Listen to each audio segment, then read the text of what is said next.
पुलवामा वाला पहलगाम वाला मसला चला नहीं। जब वो नहीं चला तो कहा चलो ये जाति जनगणना वाली बात पेश कर देता हूँ ताकि लोग इसमें मशगूल हो जाएंगे, इसमें डिबेट होगा तो बातें और चीज़ें दब जाएंगी, पहलगाम वाला मसला दब जाएगा। कोई भी किसी अखबार में क्या जाति को पूछ के किसी को मारा है? आज तक जितना राहुल ने कहा पार्लियामेंट में वो सब सच साबित हुआ और उसके लिए बीजेपी को घुटने पर आना पड़ा। और जब तक हुकूमत की नीयत साफ न हो, चाहे कांग्रेस हो, चाहे भाजपा हो, चाहे कोई भी हुकूमत हो, अगर उनकी नीयत साफ है कि सबका साथ सबका विकास होना चाहिए, फिर उनके अंदर मुस्लिम और हिंदू के मतभेद और एक ख्याल सोच नहीं आएगी। नमस्कार, आप देख रहे हैं 4 PM, मैं आपके साथ नफीसा खान। एक लंबे समय से भारत की राजनीति धर्म और जाति के इर्द गिर्द घूमती दिखाई दी है। हालांकि पीएम मोदी लोकसभा चुनाव के दौरान ही कहते थे कि देश के अंदर सिर्फ 4 जातियां हैं, महिला, युवा, किसान और गरीब। लेकिन अचानक से पीएम मोदी की कैबिनेट ये घोषणा करती है कि अब देश के अंदर जातीय जनगणना कराई जाएगी। अब इसको राहुल गांधी की पिच पर बीजेपी खेल रही, ये समझा जाए कि राहुल गांधी ने सरकार को झुका दिया या फिर ये समझा जाए कि सरकार ने विपक्ष के मुद्दे को खत्म करते हुए अपना नया मुद्दा भुना लिया। हालांकि सवाल ये भी है कि इस जातीय जनगणना में पहली बार मुसलमानों की जाति आधारित गणना भी होगी। मैं मुसलमानों के बीच हूँ, उन्हीं से समझते हैं कि क्या इस जातीय जनगणना के बाद मुसलमानों का विकास होगा, पसमानदा मुसलमानों को उनके अधिकार मिल पाएंगे, या केवल और केवल ये एक पॉलिटिकल स्टंट है और बीजेपी अपना राजनीतिक दांव चल रही है। क्योंकि बिहार में चुनाव है और बिहार के चुनाव को देखते ही क्या बीजेपी ने आनन फानन में ये घोषणा कर दी है। मेरे साथ लोग जुड़ चुके हैं, उनसे समझते हैं कि क्या है उनकी राय। सर, एक लंबे समय से विपक्ष इसकी मांग कर रहा था, खासकर राहुल गांधी इसकी मांग कर रहे थे कि जातीय जनगणना कराए सरकार। अभी तक अपोज कर रही थी, अभी तक सरकार कह रही थी कि जिसको जाति नहीं पता वो जाति की बात करता है, हम जातीय जनगणना नहीं कराएंगे क्योंकि देश में बंटवारा हो जाएगा। लेकिन अब अचानक से ये जो घोषणा हुई है, इसको लेकर क्या कुछ कहेंगे? दरअसल वक्फ बोर्ड को लेकर के जो माहौल हिंदुस्तान बना था, उसको कई एक तरीके से सबसाइड करने के लिए एक हमला हुआ। और जो इसका अंदेशा कई दिनों से लोग कहा करते थे कोई ना कोई बड़ा होने वाला है, इंडिया में कोई ना कोई बड़ा होने वाला है, वो बड़ा हो गया। होने के बाद देखा कि वो हम नहीं कर पाए जो हिंदू मुस्लिम होना चाहिए था। शुरुआत तो अच्छी की गई उन लोगों की तरफ से, लेकिन वो जिनके हस्बैंड, जिनके भाई, जिनके परिवार के लोग कुर्बानियाँ दी, उनकी जिनकी जानें गई, उनकी औरतें या उनकी बीबी या उनकी बहन, उनके माँ ने कहा कि ऐसा नहीं हुआ है, न जाति पूछ करके न धर्म पूछ कर गोली चलाई गई है। वो आए हैं और 2000 हम लोग थे, उनमें जिसको चाहा और जिस तरीके से चाहा और गोलियां चलाई और करीब 26 से लेकर 28 लोगों को तो जाने गई हैं और करीब 22-25 लोग जख्मी हैं। तो वो ये चाह रहे थे कि हिंदू मुस्लिम हो जाए इंडिया में, और होने के साथ साथ ताकि ये वक्फ बोर्ड का जो फैसला या जिस पर रोक लग गई है वो चीज़ पर लोगों का डाइवर्शन हो जाए। और डाइवर्ट कराने में काफ़ी कुछ हद तक वो अपने आप कामयाब समझ रहे थे। उसी बीच देखे कि जब ये और प्रोपेगेंडा शुरू हो गया कि जिस तरीके से कश्मीरी भाइयों ने उनकी मदद करी है, जख्मी लोगों की, या जिनके शौहर, जिन्होंने अपने शौहर को खोया, अपने भाई खोया, उन लोगों को वो सैलानियों ने अपने होटलों में मुफ्त में फ्री में रखा बगैर किसी पैसे के, और न कोई किराया लिया, उनको एयरपोर्ट तक छोड़ा, खाने पीने रहने का मुफ्त उनका हिसाब रहा है। लेकिन आप ये कह रहे हैं कि टाइमिंग पर सवाल है, आपको शंका है, क्योंकि एक तरफ पहलगाम का आतंकी हमला, दूसरी तरफ वक्फ को लेकर सुप्रीम कोर्ट में सुनवाई होनी है, नजदीक है, और बीच में एकदम अचानक ये फैसला।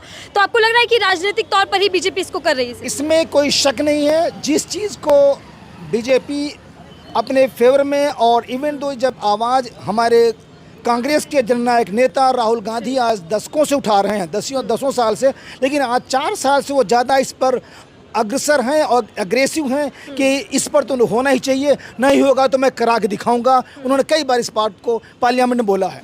उसकी वजह आपके पास, आपका क्या नाम है सर? देखिए, बात चल रही है जाति जनगणना की। PM4 नफीसा खान आपके चैनल के माध्यम से मैं सभी दर्शकों का बहुत बहुत शुक्रिया अदा करता हूं और सभी को मेरी तरफ से आदाब। अभी हमारे बड़े भाई ने बोला मतलब जाति जनगणना का मामला। देखिए, जाति जनगणना जो हो रही है वो एक ध्यान बटाने वाला मसला नहीं है। वो कैसा अब उसमें पहलगाम की वजह से ध्यान बटाया गया या राहुल जी बोल रहे हैं, ऐसा नहीं है। क्योंकि जाति जनगणना का मामला बहुत दिन से ये मुद्दा उठ रहा है कि जाति जनगणना की जाए। मगर जाति जनगणना हमारी जो सोच है, हम बीजेपी के बहुत पुराने लीडर हैं, ऐसा नहीं है, बहुत समय हो गया हम लोगों को बीजेपी में। अच्छा, आप बीजेपी से जुड़े हुए हैं? बीजेपी से सुनिए, बीजेपी में मुझे 32 साल हो गई लगातार रहते ठीक है, लंबा समय, जबकि मैं अपनी पार्टी का भी अध्यक्ष हूँ, सब कुछ हूँ। सवाल बनते हैं आपसे, कितने सवाल पूछिए और हर सवाल का जवाब मेरे पास। आ जाती हूँ। बीजेपी अभी तक कन्नी काट रही थी सर, बीजेपी अभी तक कह रही थी कि जो जाति की बात करेगा उसको हम लात मारेंगे, जाति की बात कर देश को बांटना चाहते हैं। अब अचानक से क्यों ख्याल आ गया कि जाति जनगणना? जाति जनगणना का मतलब ये है, उन्होंने ये सोचा है कि देखिए जिसका जो हक है उसको वो हक मिलना चाहिए, चाहे वो सैफी बिरादरी का हो, अंसारी का हो, खान साहब हो, ये हो वो। जिन लोगों को हक मिलने का है उन्हें नहीं मिल रहा, आम जनता उसे बटोला हक लिए जा रही है, तो वो नहीं होना चाहिए। जिसकी जैसी हिस्सेदारी उसकी उतनी भागीदारी। तो ये लाइनें तो राहुल गांधी कहते हैं कि भागीदारी तय की जाए। अपनी जगह पे कह रहे हैं, वो चीज़ हम लोग भी कर रहे हैं इस बात को, और ये बहुत दिन से ये मुद्दा चल रहा है और उस मुद्दे को हम लोग देख रहे हैं। अभी पहलगांव के मामले के अलावा भी रहा मुस्लिम का सवाल, तो मुसलमानों ने जो मदद, क्या नाम है इसका, अपना जो इलाहाबाद जिसे कि हम लोग जो है प्रयागराज के नाम से अब कह रहे हैं, उसमें भी मुसलमानों ने मदद की है। वहाँ के हमारे जो हिंदू भाइयों के साथ जो भी मतलब घटना हुई, भगदड़ हुई, जो भी कुछ हुआ, सिलेंडर या जो पड़े, उसके अलावा अभी फ़िलहाल हमारे जो अभी रेलवे स्टेशन पर हुई उसमें भी मुसलमानों ने मदद की है। अभी ये मामला आया, ये भी मुसलमानों ने मदद की है। तो मुसलमान या हिंदू जहाँ जहाँ हिंदू भी मदद करते हैं, ऐसा नहीं है हिंदू मदद नहीं कर रहे हैं। बीजेपी के नेता क्यों कह रहे हैं सर, बीजेपी के नेता क्यों कह रहे हैं कि धर्म पूछा जाति नहीं पूछी, इसमें भी प्रोपेगेंडा? अब मैं आपको वो भी अपनी पार्टी के हिसाब से कह रहा हूँ, एक भी वीडियो बता दीजिए आज तक, सन 47 से लेकर अब तक, मतलब जब और भी जंगें हुई हैं और भी झगड़े फसाद हुए, हिंदू मुस्लिम राइट हुई हैं, आप एक भी बता दीजिए, चाहे वो कोई नव भारत हो, हिंदुस्तान टाइम में, कोई भी किसी अखबार में क्या जाति को पूछ के किसी को मारा है? नहीं मारा ना। आतंकी की बात करेंगे तो नहीं मारा, लेकिन जय श्री राम का नारा बुलवाकर मारा गया। तो ये नफीसा खान साहब, इस आतंकी का कोई धर्म और ईमान नहीं होता है, बता रहे हैं बीजेपी के नेता। नहीं, बीजेपी के, देखिए मैं पार्टी से जरूर हूँ, मगर ये चीज वो बात अलग रही, जहाँ सच्चाई की बात आएगी तो बीजेपी की विचारधारा से सहमत है, अपना अलग विचारधारा से, जहाँ सच्चाई है वहाँ विचारधारा से सहमत हूँ, और जहाँ नहीं है तो वहाँ नहीं हूँ मैं। जहाँ बात सच्चाई की है वहाँ सच बोलूँगा, चाहे वो पार्टी हम लोगों को रखे या नहीं रखे। मैं आपके पास आ रही हूँ, हक देने की बात कर रहे हैं, तो फिर इसमें दिक्कत क्या? अगर बीजेपी कह रही है कि अब जातीय जनगणना होगी, तो क्यों टाइमिंग पर आपको शक है? खैर, हमारे भाई कई सालों से हैं बीजेपी में, तो बीजेपी में या किसी पार्टी में किसी का भी जो दायित्व बनता है, कोई न कोई तो सॉफ्ट कॉर्नर पार्टी के लिए बनता है, हर एक को बनता है। लेकिन हक बात ये है, जब राहुल ने ये सर्वे कराया कि इस सेंट्रल गवर्नमेंट को चलाने के लिए 90 सेक्रेटरी चला रहे हैं, 90 सेक्रेटरी चला रहे हैं, जिसमें सिर्फ 3 ही हैं जो ओबीसी का, 2 हैं और 1 दलित का है, और उनको एक किनारे पर ढाल दिया गया है। तो 87 सवर्ण जाति के हैं, अपग्रेडेड कास्ट के लोग हैं, तो उनको ये लगा अरे बाप रे, सारे इनका हक मार करके ये लोग करा रहे हैं और कर रहे हैं, तो ऐसा क्यों नहीं हो कि जितनी जाति में भागीदारी है या जितनी जाति की जनगणना में जितना परसेंटेज है, उनको उतनी हकदारी दी जानी चाहिए। उस पर उन्होंने आवाज़ उठाया है, उस पर आज ये बड़े मुश्किल में आकर के, एक मिनट सर, बड़े मुश्किल से आए हैं। और यही बात हमारे चीफ एडिटर कहें आप 4 PM के संजय शर्मा जी ने जब आवाज़ उठाई, सवाल पूछे और तीखे सवाल पूछे, शायद सेंट्रल गवर्नमेंट को उनकी बातों का, उनके प्रचार का, उनके सच्चे सवालों को वो हजम न कर पाए, जिससे इस चैनल को उन्होंने दबाने, बंद करने और तमाम इल्ज़ाम लगाने की कोशिश की। लेकिन ऐसा नहीं है, ऐसा नहीं होगा, क्योंकि वो एक इंसान थे जो लखनऊ से ऑपरेट कर रहे थे और नंबर 1 यूट्यूबर में थे और बेहतरीन अपना प्रदर्शन करते थे। और उसमें हमारी नफीसा खान भी हैं, जो 4 PM चैनल के थ्रू मैं ये बात कर रहा हूँ। जब राहुल ने ये देखा कि ऐसा हो रहा है, तो उन्होंने इस सब चीज़ को उठा करके उन्होंने कहा कि जाति जनगणना होनी चाहिए, और उसके तहत बड़े मुश्किल में पेश जब ये बिहार थे, बिहार में तो कहा कि एक मिनट, जब बिहार में वो थे तो नीतीश जी के साथ खेल हंस रहे थे, जबकि वहाँ मातम छाया हुआ था। उनकी जो कहिए कि जो लाशें थी वो ठंडी भी नहीं हो पाई थी, कि वहाँ चहलकदमी हो रही थी। तो वहाँ से जब यहाँ आए तो इमीडिएट उन्होंने मीटिंग बुलाई। मीटिंग उन्होंने यही फैसला लिया, वो ये फैसला लिया इन्होंने कि जाति जनगणना को लाके डाल देता हूँ, चूँकि वो पुलवामा वाला पहलगाम वाला मसला चला नहीं, जब वो नहीं चला तो कहा चलो ये जाति जनगणना वाली बात पेश कर देता हूँ ताकि लोग इसमें मशगूल हो जाएंगे, इसमें डिबेट होगा तो बातें और चीज़ें दब जाएंगी, पहलगाम वाला मसला दब जाएगा। लेकिन देखिए हम 4PM की पहले बात कर लेते हैं। 4PM अभी भी सवाल कर रहा है और करता रहेगा। लेकिन सर हम जातीय जनगणना की बात राहुल गांधी जी का आप जिक्र कर रहे हैं, ये विपक्ष का मुद्दा था लेकिन भुना बीजेपी रही है, तो क्या बीजेपी राहुल गांधी की पिच पर आकर बैटिंग करी है, फिर बीजेपी ने मुद्दा छीन लिया है? राहुल जी को सुनिए मैडम, राहुल क्या बीजेपी ने मुद्दा छीन लिया, खत्म कर दिया विपक्ष? छीना नहीं, आज तक जितना राहुल ने कहा पार्लियामेंट में वो सब सच साबित हुआ और उसके लिए बीजेपी को घुटने पर आना पड़ा और वो सब चीज़ें उनको कबूल करना पड़ा। उसी तहत, उसी रणनीति के तहत आज बीजेपी को झुकना पड़ा और जाति जनगणना पर उनको अपना कदम लेना पड़ा और आवाज़ देनी पड़ी और उस पर ऐलान करने पर मजबूर हुए। अच्छा एक बात बताइए मोदी जी, मैं जो कहना चाह रहा था अभी राहुल जी का बार बार देखा, राहुल जी को खुद अभी उन्हें खुद को ये नहीं मालूम कि वक्फ बोर्ड जो बिल का संशोधन बिल का मामला आया उसके बारे में जीरो है, उन्हें पता ही नहीं है ये वक्फ बोर्ड है क्या चीज़ अभी तक, और है तो उन्होंने सवाल एक पूछे तो बताइए, एक भी जवाब दिया उन्होंने?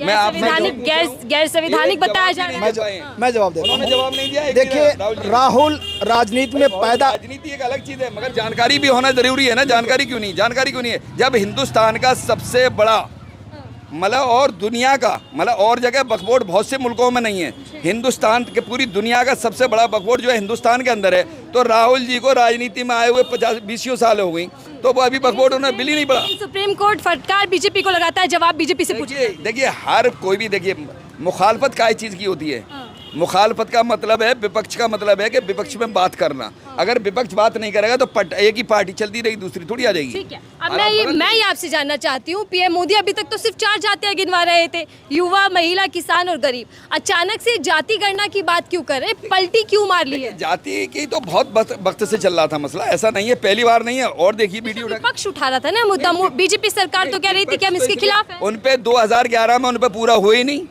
भाई किसकी सरकार ही 2011 में? कांग्रेस की सरकार थी ना, तो उसको रद्द क्यों किया गया? उसको रोक लगा दी गई थी, तो उन पे नहीं है तो उन्होंने कहा ला अब इस चीज़ को हम पूरा करें जाति जनगणना में। ये तो सब बंटवारे की निशानी आ रही हैं, जितनी भी आ रही हैं ये बंटवारा चाह रहे हैं कि जिसमें चाहे मुस्लिम खाली मुसलमान जो है उसके लिए जोड़ दिया जाए, उनमें आपस में बंटवारा हो जाए, चाहे हिंदू भाइयों को उनमें। जनगणना तो बीजेपी करवा रही है। नहीं, जाति जनगणना का तो अब करवाएगी, वो क्यों नहीं करवाएगी? वो बट जाएंगे, अगर बट जाएंगे तो फिर सरकार क्यों करवा रही है? नहीं, सरकार तो इसलिए है कि देखिए जिसका जितना हक है उनका मत, देखिए हर पार्टी चाहती है कि 11 साल में बीजेपी ने तो क्या 11 साल में बीजेपी ने हक नहीं दिया देश के हर व्यक्ति को? बहुत हक दिया है। मैं हकीकत बताऊं, शादाब भाई जो कह रहे हैं ये पार्टी का एक तरीके से कॉर्नर ले रहे हैं। आज बताते हैं 240 एमपी हैं पार्लियामेंट में भाजपा के, एक भी मुसलमान को बता दे कि एमपी है? नहीं, क्यों हो मुसलमान, किस लिए हो? नहीं, किस लिए हो आप मुझे बताइए ना। सबका विकास का मतलब ही नहीं है। सुनिए मैं आपको बताऊं, मेरी सुनिए जरा, मैं आपको बता रहा हूँ। मुसलमान के लिए अभी हरियाणा के अंदर मुसलमान विधानसभा में टिकट दिए गए और नू के अंदर वहाँ पे 2 विधानसभा पे टिकट दिया गया। मुसलमान वहाँ का कैंडिडेट 3-4 नंबर पे आ रहा है तो टिकट देके क्या कर रही है बीजेपी? क्या नाम है, जिताने के लिए खड़ा कर रही है, हराने को खड़ा कर रही है? सत्ता प्यारी है। सत्ता क्या चीज है? सत्ता क्यों नहीं है प्यारी? अरे हमारा भारत सरकार में कोई भी मुस्लिम नुमाइंदा क्यों नहीं है? सवाल तो उठेगा। मैडम सवाल सुनिए मेरा, पूरा सवाल सुनिए पहले। भारत सरकार से मुसलमान गायब, ये ठीक है? जब मुसलमान एक भी मुस्लिम मंत्रालय किसी को नहीं मिला। अब्बास नकवी क्या मिनिस्टर न रहे हैं? शाहनवाज तीसरा कार्यकाल बिना मुसलमान की। किसके? तीसरा कार्यकाल एनडीए की सरकार, लेकिन भारत सरकार में मुसलमान व्यक्ति नहीं। आरिफ मोहम्मद क्या गवर्नर नहीं है? आरिफ मोहम्मद क्या गवर्नर नहीं है? कैबिनेट की बात हो रही है। नहीं, कैबिनेट में जब कैबिनेट जैसे अभी दिल्ली के अंदर हुआ है चुनाव, कितने मुसलमानों ने वोट दिया? इसी जगह का नाम बताइए जहाँ हम लोग खड़े हैं, कितना % दिया है अभी उनके लिए? सतीश उपाध्याय के लिए आप बताइए। मैं उसका जिम्मेदार हूँ ना, मैं देख रहा हूँ, मुझसे सवाल जवाब करो। मुसलमान बीजेपी को वोट नहीं, मुसलमान इतना देखिए % 1-8% लाइक कर रहा है, उसके लिए पूरा सम्मान और इज्जत है। मुझसे पूछिए, मेरे साथ चल के देखिए कितना इज्जत सम्मान मिलता है। बीजेपी जीतने वाली रणनीति पर काम करती है, जो जीत दिलाएगा उसको टिकट मिलेगा। जीतने वाले पर नहीं। अब विधुरी का लड़े थे कालका जी से, क्या वो MP जीते? क्या MLA भी नहीं जीत पाते? ये उनकी रणनीति, किसको जिताना है किसको नहीं जिताना है, चाहे वो एक मिनट ये EVM के माध्यम से हो या चीफ इलेक्शन कमिश्नर के माध्यम से हो, उन्होंने जो धारणा अपनाई है जहां चाहा वहां वैसा किया। यूपी में जो एमपी इलेक्शन हुए थे, मैं आपको सच बताऊं, वही सवाल सर, जीत ना पाए तो ईवीएम पर रोना रोले। नहीं सुनो, ईवीएम की बात मैं नहीं कर रहा हूँ। क्या आप अगर आज वोट पड़ रहा है, शाम को 6 बजे से लेकर 9 बजे अनाउंस हो रहा है कि 61% वोट पड़ा है, और जिस दिन चुनाव की गिनती हो नेक्स्ट डे, उसमें 7 से लेकर 8% तक चुनाव की संख्या बढ़ जाए, तो बढ़ने का मतलब क्या होता है? एक घर में 57 वोटर, एक बाप की औलाद 57 औलादें थी। तो क्या ये आप सही मानेंगे इस बात को? कि ये कौन करेगा? चीफ इलेक्शन कमिश्नर तो करेगा ना, ये तो कैसे करेगा? वो कौन करेगा? जो उसका हुक्मरान होगा, जो उसका ऑफिसर होगा। ठीक है, मैं मुसलमानों पर आ जाती हूँ सर। बीजेपी कह रही है कि जातीय जनगणना से पसमानदा मुसलमानों का विकास होगा। ये जो तर्क आप दे रहे हैं, पहले पसमानदा मुसलमान क्यों याद नहीं आए? देखिए, पसमानदा मुसलमान जो है वो ये शब्द अभी पहले इतना नहीं था। हम लोग भी एक जिस दिन ये शब्द निकल के आया तो हम भी सोचने लगे ये शब्द क्या है, और हमने से जब उसका देखा तो पिछला उसको डाला तो उसका निकल के आया कि हाँ, ये पसमानदा शब्द ये है कि इसमें जो अन्य जाति के लोग हैं उसमें जोड़ा जाए। अब उसमें जोड़ने का मामला है, जो हमारे भाई हैं उन जातियों में जुड़ेंगे। और देखिए, अभी फ़िलहाल मैं आपको बता रहा हूँ, ये जो सवाल उठा है मेरे यहाँ पर, अभी मतलब जो है प्रधानमंत्री आवास योजना आई, वहाँ पे हमारे जो और अन्य बिरादरी के हमारे हिंदू भाई हैं, उनके लिए ऐसा मतलब ना के बराबर उन्हें जो है उन्हें निवास मिले, और हमारे मोमडन भाइयों को जो है सारी बिरादरियों को ज़्यादा निवास मिले। तो ऐसा नहीं है बीजेपी के अंदर जिसका जहाँ गया वहाँ लिखत में नहीं जाता है, भेदभाव नहीं है, सबका साथ सबका विकास है। और क्या इस जातीय जनगणना से मुसलमानों का विकास हो पाएगा? जब तक हुकूमत की नीयत साफ न हो, चाहे कांग्रेस हो, चाहे भाजपा हो, चाहे कोई भी हुकूमत हो, अगर उनकी नीयत साफ है कि सबका साथ सबका विकास होना चाहिए, फिर उनके अंदर मुस्लिम और हिंदू की मतभेद और एक ख्याल सोच नहीं आएगी।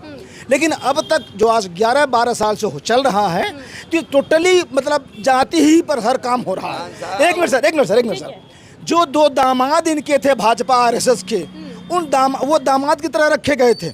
जब देखा कि दामादों से हमने निचोड़ लिया, काम करा लिया है, अब दामाद को हमें ज़रूरत नहीं है, तो उन्होंने कीड़े मकोड़े की तरह निकाल के बाहर कर दिया। चाहे वो सर एक मिनट सर, एक मिनट नहीं है, दामाद वाले शब्द बार बार ठीक नहीं है। सुनिए एक मिनट सर, मुरली मनोहर जोशी के दामाद, मुरली मनोहर जोशी के दामाद, मोहन भागवत के दामाद, सुनिए अडवाणी के दामाद, मैं कितनों के दामाद गिनाऊं, जिसमें 2 मशहूर दामाद थे, शहनवाज थे। जब योजना आती है तो लाभ सबको मिलता है। क्या देखिए, वो किसको मिलता है पता आपको? किसको मिलता है पता है ना? आज कितने एमपी एमएलए या कितने सेक्रेटरी हैं मुसलमान, बता दे कोई भाई। ऊंचे पद दो ना, जहाँ कुछ कर सके इंसान बने, मुसलमान बने जात के लिए।